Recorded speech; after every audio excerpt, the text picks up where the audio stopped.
Aku Ros, ini bukan nama sebenarnya ya, jadi nama samaran gitu. Aku mau share tentang pengalaman yang pernah aku alamin sekitar tahun 2012-2013an. Dan itu pengalaman yang benar-benar bikin aku trauma banget sampai sekarang. Saya tuh mengalami kerasukan yang benar-benar nggak masuk akal banget di sekolah dan di rumah juga. Lebih parahnya lagi sih, waktu aku kerasukan itu sempat mau menganiaya diri sendiri pakai benda tumpul, dan itu batu gede sebongkah gitu, dan aku mukulin ke kepalaku sampai ada retak gitu di kepala, dan itu retaknya lumayan kelihatan waktu saya rongsen. Dan pernah juga aku lagi kerasukan tuh jalan di pinggir rel, selang beberapa menit ada kereta lewat. Nah itu waktu itu saya sempat diselamatkan sama teman, ditarik gitu. Nggak cuma itu aja, pernah juga bawa pisau di rumah kayak mau sayat tanganku sendiri.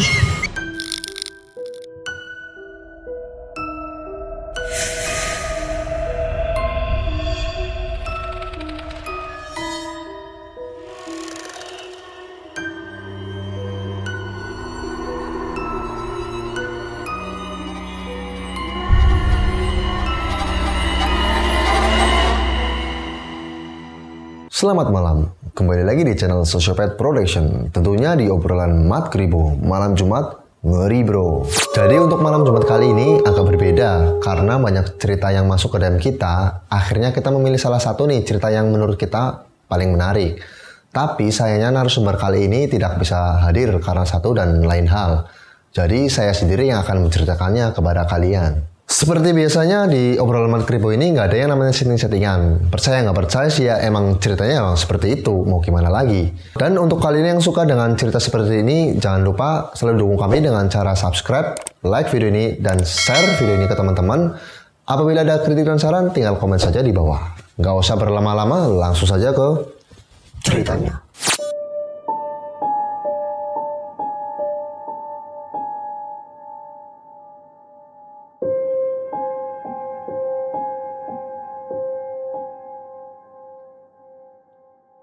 Cerita ini dimulai sekitar bulan Oktober atau November pada tahun 2012.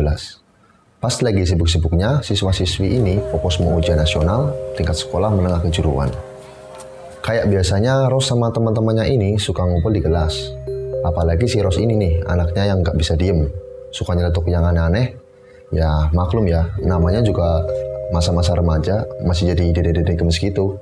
Nah, kebetulan kelas sebelah lagi ada yang kerasukan nih. Sontak Ros ngomong di kelas. Semoga di kelas kita nggak ada yang kerasukan kayak itu ya. Malu banget deh kalau sampai ditonton sama anak-anak STM. Singkat cerita, selang sekitar semingguan setelah kejadian kerasukan di kelas sebelah itu, pas si Ros ini lagi ngerjain ulangan, tiba-tiba tuh suasananya benar-benar berubah menjadi horor. Jadi biasanya kalau UN kan sekelas tuh dibagi 2 grup ya, otomatis semua siswa kan dipaksa untuk duduk sendiri-sendiri, biar gak ada yang contek-contekan. Dan sialnya, Ros ini masuk ke grup 2. Nah, grup 2 ini nempatin kelas sebelah yang sering terjadi kerasukan. Terus, posisi duduknya Ros itu di sebelah kanan tembok kelas ya, dan belakangnya itu kosong. Maksudnya gak ada yang dudukin. Jadi, awal Ros ngerasa ada keanehan tuh sebenarnya di sini. Emang dari awal Ros masuk ke kelas itu, gak ada satupun siswa atau siswi yang mau duduk di bangku belakangnya si Ros ini. Jadi ada 3 meja nih yang kosong di belakangnya Ros. Pas ngerjain ulangan, Ros masih kayak biasa aja nih. Cuma si Ros ini emang sedikit ngerasa kayak ada yang ngeliatin dari arah belakang gitu. Padahal kan posisinya di belakang emang gak ada siapa-siapa. Sama ada sedikit bau bunga kuburan. Tapi saat itu Ros tetap fokus ngerjain ulangan. Singkat cerita, sesi grup 2 selesai nih. Jadi Ros dan teman-temannya diganti sesi selanjutnya. Saat itu di depan kelas, Ros masih merasa biasa aja. Ngobrol sama teman-teman, sembari ketawa-ketawa. Nah, pas udah selesai ngerjain ulangan, semuanya kan disuruh masuk ke kelas nih. Pas lagi koreksi ulangan, tiba-tiba si Rose ini nengok ke belakang. Dan ada cewek rambutnya panjang nutup ke mukanya. Badannya kurus dan kulitnya sangat pucat. Dan dia pakai kaos lusuh warna putih kusam. Sontak saat itu si Rose ini langsung shock dan badannya benar-benar terpaku. Lalu mulutnya itu benar-benar gak bisa teriak karena ketakutan. Sampai tangan yang lagi megang pulpen aja gak bisa digerakin. Terus gak tahu kenapa ya tiba-tiba si Rose ini teriak histeris sambil kakinya nendang-nendang meja. Layaknya seperti orang kerasukan. Setelah itu si Rose ini gak tahu persisnya gimana ya. Dan pas setelah sadar semua teman-temannya udah gak ada. Ruang kelas berantakan. Di situ hanya ada satu guru, satu penjaga sekolah, dan ada satu lagi si Luna, teman terdekatnya Rose waktu itu yang nemenin di ruang tersebut. Setelah itu Rose merasa badannya benar-benar lemes banget. Dan dia juga bingung nih, sebenarnya apa sih yang sedang ia alamin? Sampai-sampai kejadian itu pun terjadi berulang-ulang. Bahkan hampir setiap hari si Rose ini kerasukan. Singkat cerita, di rumah pun si Rose ini sering ngalamin kerasukan. Sampai-sampai ibunya Rose ini manggil orang pinter nih ya ceritanya. Setelah mereka kumpul di rumahnya Rose, mungkin ada 4 atau 5 orang pinter yang ingin membantu proses pengusiran jin. Atau mungkin bisa disebut ruqyah. Tetapi anehnya proses tersebut tidak membuahkan hasil. Malah katanya nih semua orang yang ada di rumah tersebut benar-benar kewalahan dan gak sanggup untuk membantu si Rose ini. Katanya nih setiap si Rose ini sadar dari kerasukan, dia selalu ngerasa badannya tuh kesakitan dan penuh luka memar. Pernah juga nih si Rose itu nyakitin dirinya sendiri dengan cara memukulkan batu yang ukurannya lumayan besar ke atas kepalanya sendiri. For your information, jadi pernah nih katanya si Rose ini pernah ronsen dan bagian kepala atasnya itu kayak ada sedikit retakan.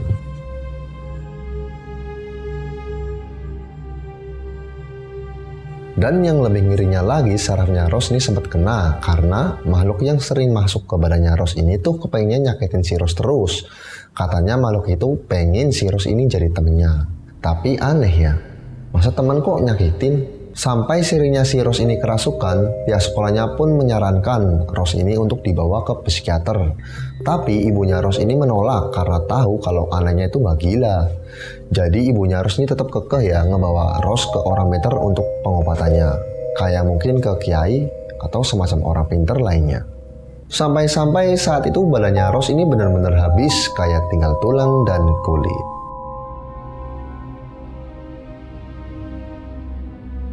Singkat cerita, si Luna teman dekatnya Rose ini pernah ngajak ngobrol nih saat si Rose ini lagi kerasukan. Katanya nama makhluk itu Siska. Nah, Siska ini nih yang sering masuk ke badannya si Rose dan selalu ingin nyakitin tubuhnya. Konon katanya nih, dia itu dibunuh sekitar tahun 2003-an secara tidak lazim oleh teman-temannya sendiri. Mungkin karena korban pembulian kali ya. Jadi awalnya si Siska ini dibawa jalan-jalan pakai mobil nih sama teman-temannya. Lalu gak tahu kenapa ya tiba-tiba mobil ini berhenti secara mendadak di daerah yang kanan kirinya hanya ada semak belukar dan jauh dari pemukiman warga. Setelah itu dengan cepat teman-temannya langsung melukai Siska dengan cara mukanya itu ditusuk-tusuk dengan cutter sampai pendarahan hingga akhirnya tidak bernyawa.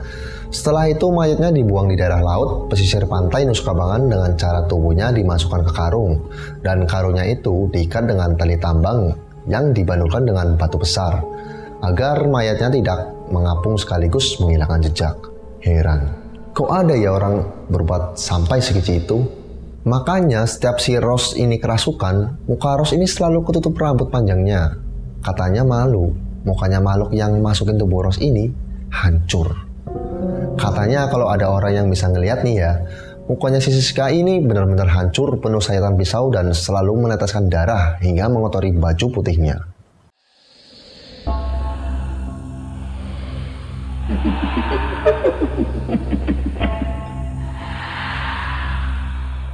Bahkan sampai sekarang di tahun 2022, si Rose ini masih sering kerasukan, tapi nggak separah seperti dulu. Dan sosok yang merasuki si Rose ini pun bukan si Siska. Loh, terus si Siska kemana dong? Kabarnya, si Luna teman dekatnya Rose ini nih yang malah sering dihantui terkadang lewat mimpi sampai sekarang. Ya balik lagi ya, karena dulu waktu si Rose kerasukan yang sering ngajak berinteraksi si Siska ya Luna itu. Ada kejadian mengejutkan lagi nih. Jadi ya kemarin waktu saya menanyakan detail cerita ini ke Rose selaku narasumber cerita ini, katanya waktu dia menceritakan cerita ini lewat handphone, tiba-tiba kipas di kamarnya si Rose ini terjatuh dengan sendirinya. Tidak berselang lama, waktu itu sempat juga nih si Rose menghubungi teman dekatnya, si Luna. Saat mereka sedang membahas cerita si Siska ini, tiba-tiba lampu dapur di rumah Luna ini kelap-kelip sendiri. Padahal posisinya si Luna ini sedang sendirian di rumah, yang artinya ya nggak ada siapa-siapa. Setelah itu punggung si Luna juga merasa berat gitu katanya. Mungkin si Siska lagi ngendongin si Luna kali ya.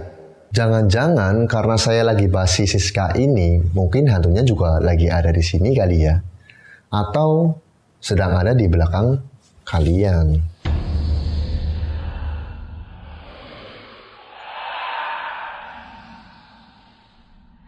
Oke, mungkin seperti itu saja yang bisa saya sampaikan. Dan buat teman-teman yang mungkin punya cerita menarik nih, bisa tinggal kirim saja ke DM Instagram kita.